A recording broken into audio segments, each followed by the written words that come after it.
when you're fighting dirty, there's no turning back. And that's pretty much the setup for Skinny and Franco, or sorry, Skinny and Frank, I think in the game he's called Franko, Fists of Violence.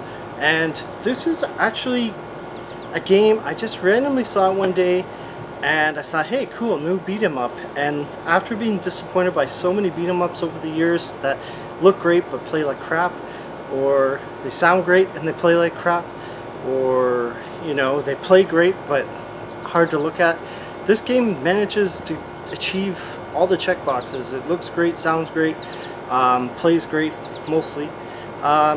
So apparently this is I didn't realize until I looked up the game, but this is a sequel to a game came out I think on the Amiga. It might have been like 10 or 20 years ago, a very long time, and I think they have the same developers making this game, so it's pretty cool to see that. There's just so many, I heard there's like sides, like not side quests, but I think there's a way to like exit different levels and different paths, but I could be wrong on that. So that's pretty neat. And then there's a lot of enemy variety.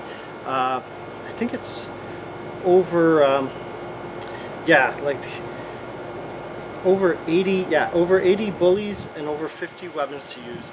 I saw like trash cans, and it's pretty cool. You can throw them on top of the enemy and then punch trash cans, so that probably hurts a lot more, you know, being in a trash can and being punched. There were pipes, wood blocks, bottles which you can break and stab people with. So this is, you know, definitely not a kid's game, not meant for kids. There's various swear words, maybe unconventional swear words.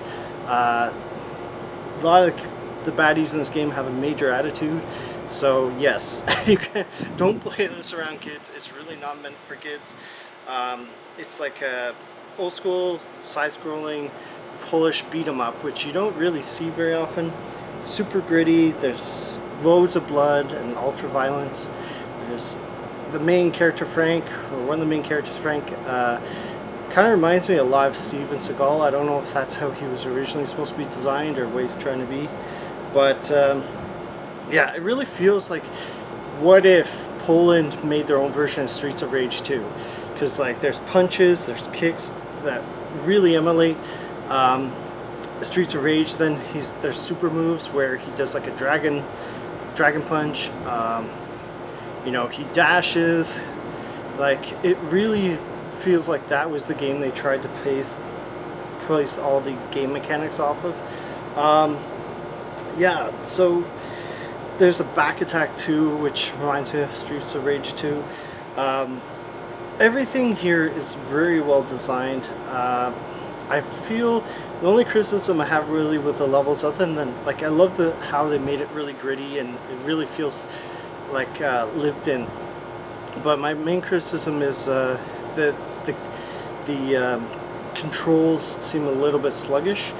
I'm not sure if that's by design, like a little bit too sluggish for me, and like it's sort of hard to connect the attacks.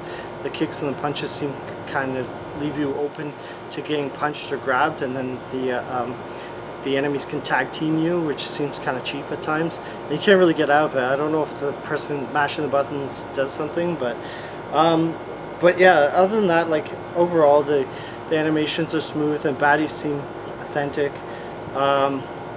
The backgrounds are incredibly detailed, and like the special environment based moves, like apparently you can throw in the later stages enemies against the wall and, like, you know, throw them against cars or something and beat up smashed cars. Like, it's really cool, the attention to detail that they've had here. You can play this in solo, or you can play it in two-player mode. I imagine it'd be a lot more enjoyable in two-player mode and a lot faster to get through the levels. It looks like there might be 5 to 10 levels roughly. It took about half an hour to get through the first level on my own, so there were a lot of baddies to beat up and throw in the trash. Yeah, the main criticism for me is definitely the controls seem too sluggish, too heavy for me. I checked and no one else seemed to really be bothered by that, but that's just how I felt with it. So I feel like the beat 'em ups are designed to be repetitive, but the fact that levels are like half an hour long in length, I don't remember Streets of Rage 2 or 3 or even 4 having levels that are so long, so I feel like the levels are a bit too long, so I had my fill after playing for half an hour one stage. Fortunately, you can stop after each stage because they are quite long. So yeah, even with all these criticisms in mind, this really surprised me.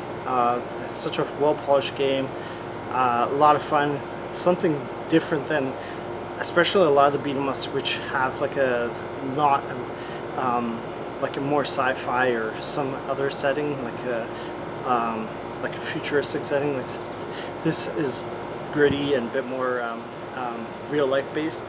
So the only game that I can imagine that's come out recently that surpasses this is the Teenage Mutant Ninja Turtles Shredder's Revenge, just because the setting was way different. Like that game's sort of got that 80s, you know, positive vibes. This game has like a way different setting with the gritty sort of almost like a tired feeling to this yeah, tired gritty setting. So that's why I feel like the Turtles game is more fun. Plus it has super moves, and you know, it's more of a button masher than this game. This game's a bit more like you have to be really strategic, otherwise you can get tag teamed, as I mentioned before.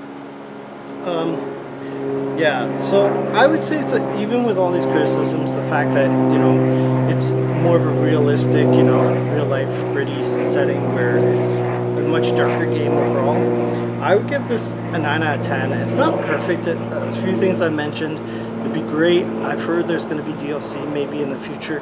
Hopefully there will be a third game. Hopefully they'll remake the first game because it came out so long ago that easily they could use the same engine and just improve the engine and remake the first game.